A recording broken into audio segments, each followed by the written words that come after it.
waxaan nahay wahdiga dugsiyada waxaan nahay waanada macalinka waxaan nahay wahdiga dugsiyada waxaan nahay waanada macalinka waagii baryaba awbax laga waraabsho waagii baryaba awbax laga waraabsho waxaan ku warwaraynaa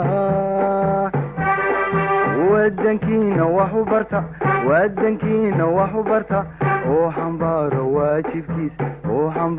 waajibkiisa wahsan mayno waaban mayno warwareegi mayno weecan mayno wahsan mayno waaban mayno warwareegi mayno weecan mayno. Bismillah ar-Rahman ar-Rahim. In the name of Allah, the most compassionate and the most merciful. Before I kick off the lesson today, my name's, as you know, my name is Khadr Muhammad Farah. And today's lesson is English. The class is Form 1. And as you see behind me in the board, this is the Unit 4. So this lesson, we are going to just overview what we have discussed, what we have explained earlier. So today's lesson is Unit 4, and you can follow me through the pages. It starts from 19, and the last page of Unit 4 ends with 25, as you see in the whiteboard behind me. I wish it's clear, and you can follow me in home and wherever you are watching me. وأنيقو Khadr Muhammad Farah. iyo barnaamijkiinii ka bara hawada eed ka daawan jirteen awalba muxuu ahaa tv-ga qaranka radio Hargeysa iyo tv-ga qarankaba waxaan leeyahay welcome classkeena waa English waa form 1 casharkan maanta maxay ahayd qaadanayna waxa weeyaan unit 4 page-ka waxaad kala soconaysiin sida ugu qoran yahay maxay ahaydeen whiteboard-ka maxay ahayd page-ku waa 19 unit-ka wuxuu ku soo xidhmayaa 25 sida maxay ahayd buuggiina maxay ahayd buuggiina markaad kala furtiin page-ku wuxuu ka bilaabmayaa 19 until maxay ahayd 25. So I would like to welcome each and every students from wherever you watching me and from wherever you are. I would like to welcome you.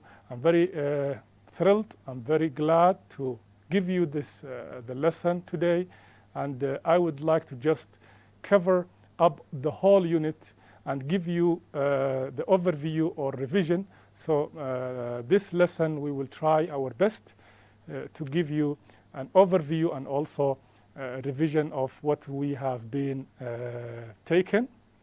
So earlier in the, I think the lesson before, I discussed this unit, and I said each unit in your textbook started with reading comprehension.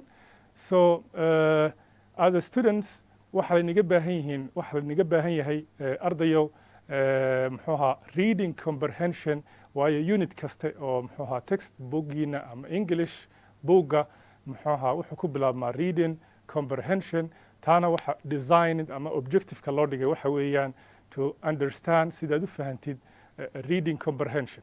Reading comprehension-ka waxa lagaga baahan yahay many skills. You have to master many skills. So what are these skills? Whenever you get through a passage, or whenever you first read a passage, there are many things you have to keep in your mind.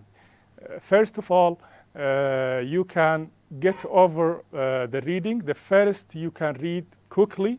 You can read quickly from the beginning until the end. And in this way, you can just underline.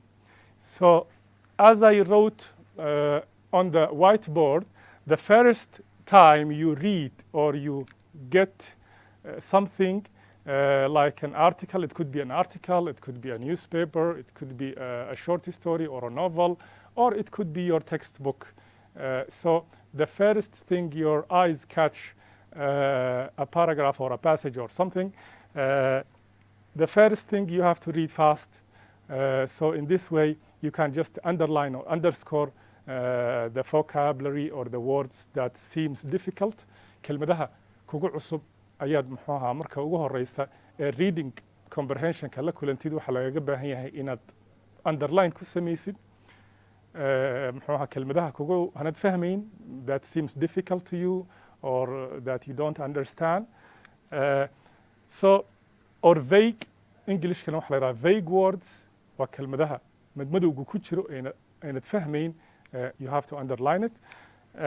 So the second time, after making skimmingna waxaan nidhi waa markuu qofku scanning samaynayo or each line had la raacisid muxuu ahaa your eyes had la raacisid the passage from the beginning until the end. You make a skimming also and scanning. So you read the lines from the beginning until the end. So waxaa lagaga baahan yahay inaad first time you have to make it quickly and you have to just read quickly until you end or until you finish. So the next, you have to go into details. So let's say these are the phases or these are the stages of reading any passage. There are steps that you have to get through. There are process that you have to get through whenever you are reading.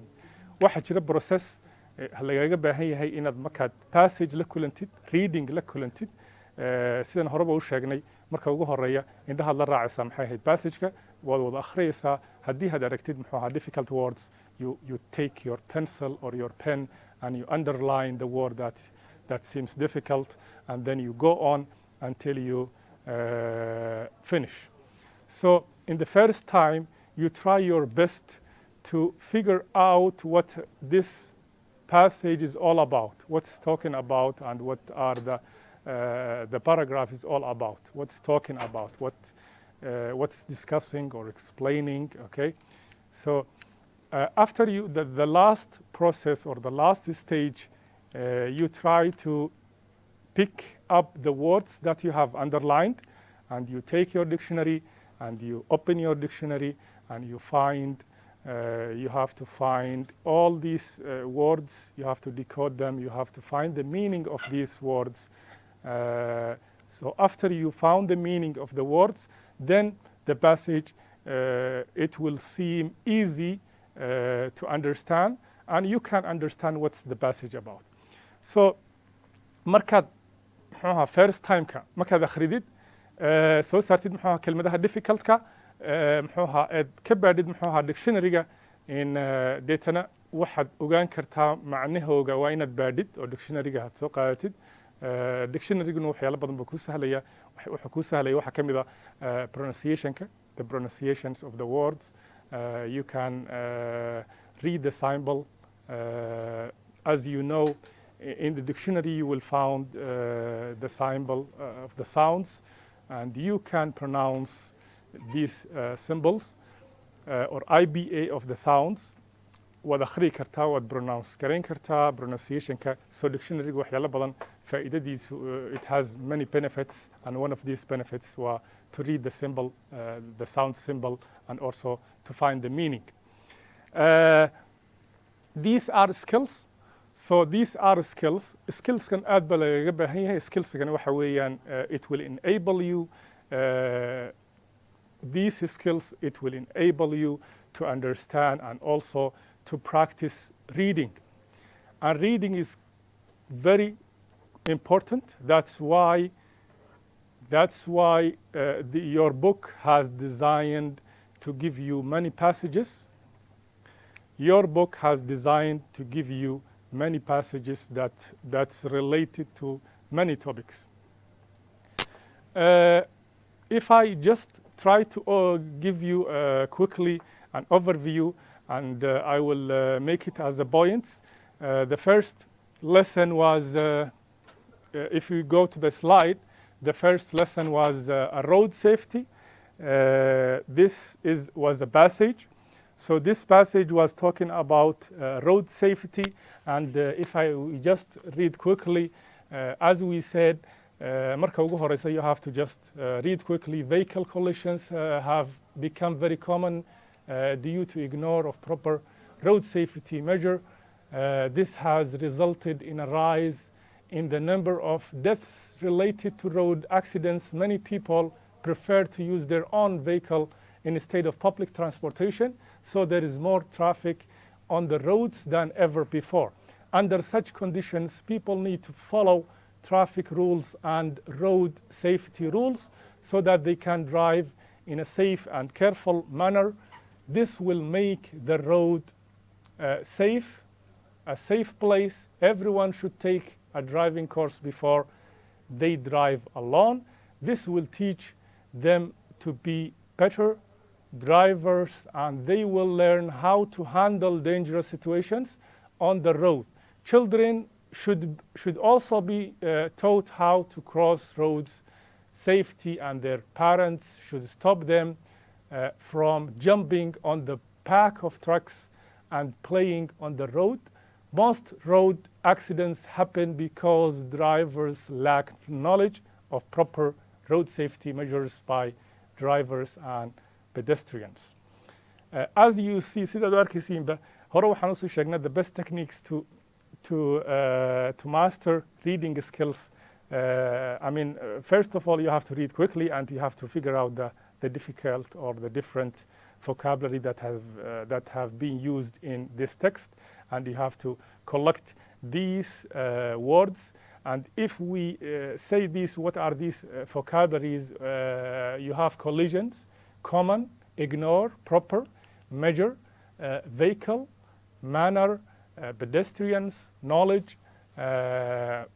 So you can guess by its context. I mean, the first time, marka ugu horeysa akhriisid, you don't need dictionary. You can just try to guess the meaning by the context, by its context. waxaad isku tijaabin kartaa readingka marka ugu horeysa akhriinsa reading inaad fahantid kelmadda siday u taalo, contextka siday ugu jirto, inaad fahantid macnaheega ama gasgarisid. So try to play your mind and try to come up with expectations. What this word, what does it mean? So you have to come up with the meaning from your mind. Even if it's wrong, it's okay. So you have to play a game of guess or guessing. You have to guess what are these words stand for in this passage, and you have to come up with, as I said, what are these meanings, or what are these words stand for. kelmadahan maxay u taagan yihiin iyo macnahay u taagan yihiin marka ugu horeysa waa inaad adigu maxay ahayd isku tijaabisid inaad tiraahid macnahaasay u taagan yihiin adigoona eegin dictionaryga. Next phase-ka ama stage-ka labaad markaad wax akhriyaysid waxaa lagaga baahan yahay inaad muxuuhaa ogaatid, inaad horta scanning samaysid, inaad maskaxdaada isku daydid inaad fahantid. You have to understand, you have to pre-understand what's this text, what's the meaning of this text, and what's the meaning, I mean, of this passage, the whole passage. You have to understand it quickly. If you didn't understand, you have to read again, and you have to go into details. I mean, the last stage, you have to go into the details. You have to read each line by itself, and you have to explain the text. You have to it's a kind of analyze. You have to make you have to analyze the passage, the whole passage, by reading line by line. I mean, each line, and you have to connect the sentences together. Waa inaad isku xidhid maxay ahayd in stageka ugu dambeeya waa inaad isku xidhid lineskan oo dhan inaad isku xidhid deetana aad fahantid macnaha guud ee muxuu ahaa looga jeedo muxuu ahaa passagekan, ama macnaha uu taagan yahay, ama sheekadan ama readingkani maxuu u taagan yahay, macnaha uu tilmaamayo waa maxay. imka macnaha uu tilmaamayo passagekani waa road safety, waa qofka badbaadadiisa ama amnigiisa. dariiqa amnigiisu waa maxay ama safetygiisu waa maxay. waxaana looga jeedaa qof kastaba inuu muxuu ahaa barto oo course kale, driving course ha qaato, license qaato, oo maxay ahaydeen ha fahmo ruleska ama regulationka ama measure waxa la yiraaho. regulation way noqon kartaa, measure way noqon kartaa, rulesna way noqon kartaa, of the road. What are the rules of the road? Okay, now let's continue reading. We often drive vehicle for years upon years without regular maintenance. Maintenance, here it's a word, so you have to underscore, you have to underline it, which is necessary to ensure that the vehicles are in proper working condition. It's also increase the life of the vehicle and reduces the number of accidents due to damaged parts. We should regularly check that the brakes are working properly and become well aware of the warning signs of the failing brakes. We should always have a first aid box, emergency tools, sufficient petrol, and probably functioning vehicle before we go on a trip. If we can't change the way we deal with vehicle, the situation will only become worse with the coming of each day. If we work together to learn and teach others about road safety, we will, inshallah, make the roads of Somaliland safer. So this is the end of your passage. What are the important tips or tricks of reading any passage? So if I just repeat it quickly or wrap it up quickly, first, the first time you read or come across any passage like this, you have to put in your mind how to make scanning and skimming also, how to try your best to understand what these lines or what are these sentences are signifying or what are indicating. What are these sentences indicating? maxay tilmaamayaan sentencekani, lineskani maxay tilmaamayaan? And you can do that by only understanding the words and try to make guessing and also try to connecting and linking each sentence together. All the sentences you have to link because as we said in the passage, all the sentences they are playing or they are constitute a whole, they are united and they are standing, all the sentences here, they are standing together and they are talking about the topic. Sentence kan oo dhani from the beginning until the end waxay tilmaamayaan one piece and also one unit, waxayna ka sheekeynayaan one topic. Topicuna waxa weeyaan waa road safety. Okay, if you just flip or turn the page, the next page hadday rogtiin waxaad arkaysiin vocabulary-guna waxa weeyaan waa the most important thing in reading. Waa inaad ogaatid macnaha, also the pronunciation-ka waa inaad ogaatid. So here you have a chart and this chart is about the vocabulary. So the first word you have a common, collision, ignorance, ignore iyo ignorance. Ignorance waan hore waan soo sheegnay waa jaahilnimada ignorance. Manner waa qaabka, usluubta, akhlaaqda, manner. Knowledge, proper, measure, maintenance, emergency, vehicle, pedestrian. Pedestrians waa a person ama dadka maxay ahaydeen socda ayaa la yidhahaa pedestrian. Common waa wax maxay ahaydeen caana ayaa la yidhahaa common. Collisionna waa waxa marka laba wax isjiiraan ama laba qof isjiiraan ama laba gaari isjiiraan ayaa la yidhahaa collision. Mannerna horaan soo sheegnay. Knowledge, proper, measurena wax lagu qiyaaso. Road measures hadday noqoto rules ayay noqon kartaa. Okay, so let's just move on. You have questions. So each passage in your textbook, it has a certain questions and you have to answer these questions. Why not? سؤالان ka jawaabtid ama isku tijaabisiin ka jawaabtid. So why are road accidents so common? Maxay caan u tahay road accidents? Okay, why it's common? Okay, so you have to come up with an answer. Okay, it's common because many we can say many drivers, they lack the knowledge of driving. That's why it's common. You can answer these questions in another way. You can say road accidents or are common because the roads are small or tiny or narrow. We have small roads. We can say because of the charm. Okay, we don't have bridges. Don't have bridge. We don't have bridges. Okay, so you have various. You can answer a question with the various answers. So each question you can answer it with different ways. So there is no single way to answer each question, but there is a various and there is a different ways to answer each question. Why should you make sure that the brakes of your vehicle are working properly? maxaa lagaga baahan yahay ama maxay important u tahay muhiim u tahay inaad jeegarisid briga gaarigaaga? Because if you don't do that, the answer will be like this. Because why haddaad aragtid, the answer answerku waa inuu noqdo because. You have to start your answer with because, and you have to give a reason. You have to give a reason. Why should you make sure that the brakes of your vehicle are working properly?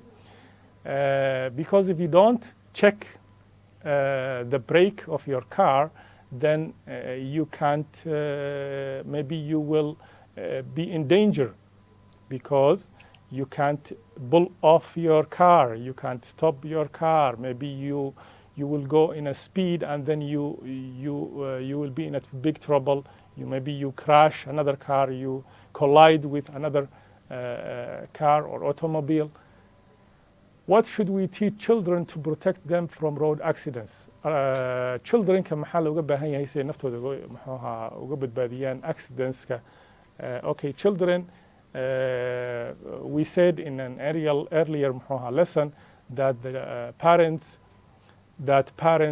they have to take the responsibility of giving their children a lesson or an awareness or anything about the road safety, how they should, when they go out, how they can cross the road, how they don't have to chase cars and run after cars or play in the road. This is very dangerous, so they don't have to risk themselves or put their lives into danger.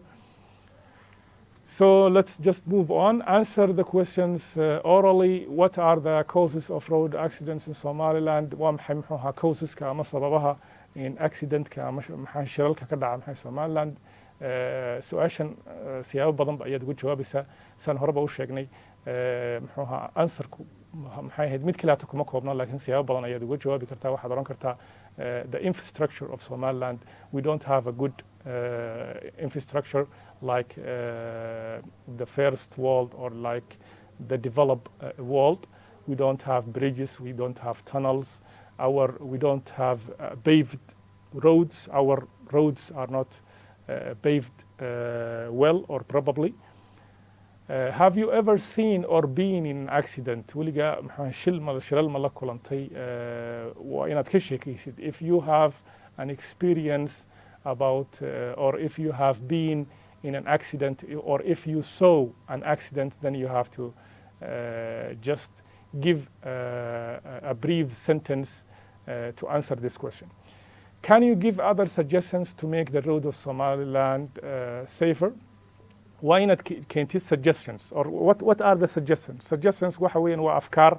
Waa maxay afkaarta ugu munaasiba ee lagaga badbaadi karo shilalka lagaga badbaadi karo Somaliland? Waxaad oran kartaa the first suggestion waxa weeyaan the government should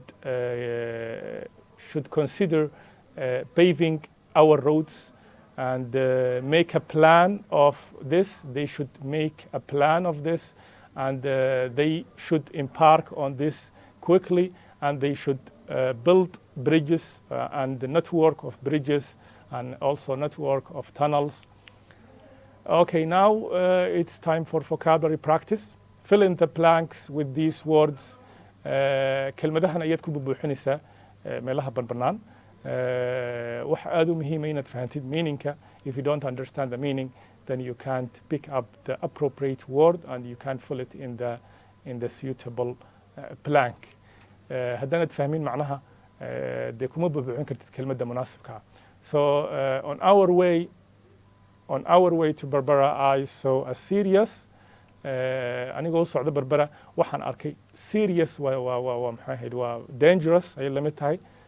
marka kelmadda munaasibku waa collision waa sida accident oo kale waa wax laba maxay ahayd gaari oo jiray ama shil ayaan arkay anigoo Berbera kusii socda between three waxaan arkay between three vehicles saddex gaari between three vehicles.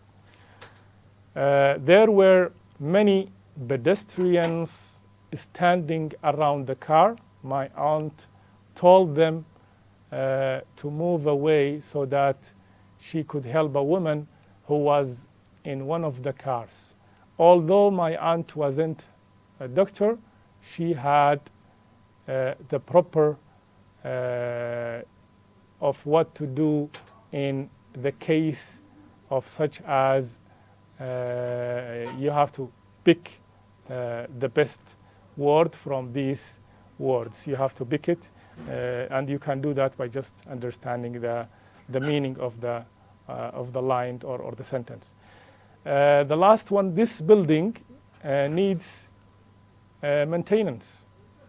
Right now, it is not to live in. It's not proper for anyone to live in. And then we move to the next part or to the next page. You can just flip the page. Now we move to grammar, and this lesson is pretty easy because it's talking about the verbs. San horeba u sheegnay verbsku had iyo jeer kelmadda verb waxay tilmaamtaan action. waxa tusaale u ah like for example eat kelmadda eat waa markaad wax cunisid eat. I eat my dinner. I eat my lunch. kelmadda eat waxay tilmaamaysaa action bay tilmaamaysaa. sleep I want to sleep right now. So sleep waxay tilmaamaysaa an action. I want to go is this verbs indicates an action. So verbsku wuxuu kala qaybsamaa action verbs, auxiliary verbs, and also linking verbs. Action verbku sidiisaba guud ahaan wuxuu tilmaamaa an action. waa wuxuu qofku wax samaynayo ama cunitaan ha noqdo ama sleep sida sleep oo hurdada ha noqoto. Run I want to run, or I enjoyed a marathon, so I am fast running. So running ama run waxa weeyaan action. Auxiliarygu waxa weeyaan waa helping verbka. Helping verbkuna waxa weeyaan for example like is, are, was, were, has, have, will. All these waxa la yidhaahaa waa helping verb. waxayna caawisaa verbka waxayna muxuuha u noqotaa caawiye ama waxa lagu yaqaano Englishka helping ama auxiliary verb. Linking verbskuna waa sida haroon u soo sheegnay. Linking verbsku way badan yihiin aad bay u badan yihiin Englishka. Linking verbku wuxuu noqon karaa siyaabo badan buu noqon karaa. wuxuu noqon karaa for example because kelmadda because linking verb ayay noqon kartaa. Therefore, first of all, firstly, secondly, linking verb ayay noqon kartaa. laakiin iniga waxa muxuuha casharkiina wuxuu ku saabsan yahay just intaa muxuuha exampleska muxuuha ku jira pageka. So we just move. If we just move, you can follow me through the page. Now we just because we are I am certain by a frame. I have a limit, so we are going to continue in the next lesson. casharkeena soo socdo ayaan insha Allah more explanation and more also classification ayaan siinayna insha Allah. I mean clarification. So insha Allah, for now I'm going insha Allah to give you just to wrap up haddii han iraaho just haddaan soo duuduubo oo nii sheego objectiveska muxuu ahaa lessonkan ka faa'iidaysateen waxa weeyaan reading skills waa inaad fahanto reading skillska waa inaad you have to upgrade your level in reading you have to upgrade your vocabularies so the more you read the more you came across different or variety of different words and you have to if you want to have a great words or great vocabularies then you have to practice reading and you have to read. The more you read, the more you become knowledgeable and the more you understand each passage or each text easily. casharkeenu sidaasu arday muxuu ahaa ku ekaa intan iyo insha allah intan cashar kale ku kulmayna waa anigoo khadar maxamed faarax oo maxay ahayd leh assalaamu calaykum waraxmatullaahi wabarakaatu.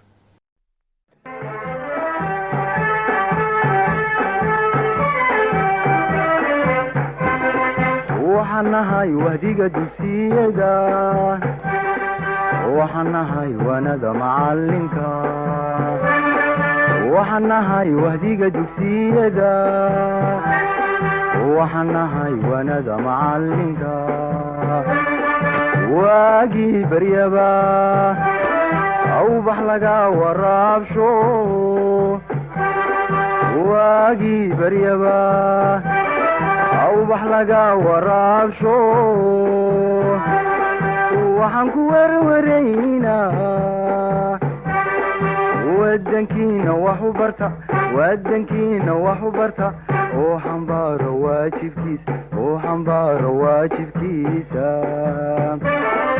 wahsan mayno waaban mayno warwareegi mayno weewean mayno wahsan mayno waaban mayno warwareegi mayno